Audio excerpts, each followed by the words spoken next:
Pushpa syndicate member Tirupati से आया, धंधे की बात करनी है मुरुगन भाई से। मुरुगन साहब बिजी है मीटिंग में, जब खाली होंगे तब मिल लेंगे।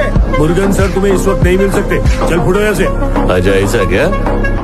पहले ऊपर जाके सैंपल दिखा।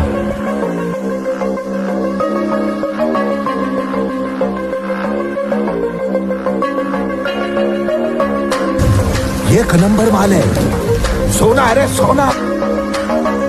ये 2 टन है, ऐसी 5 ट्रक है, मतलब 10 टन माल लेके आया हूँ। क्या बात बोला रे।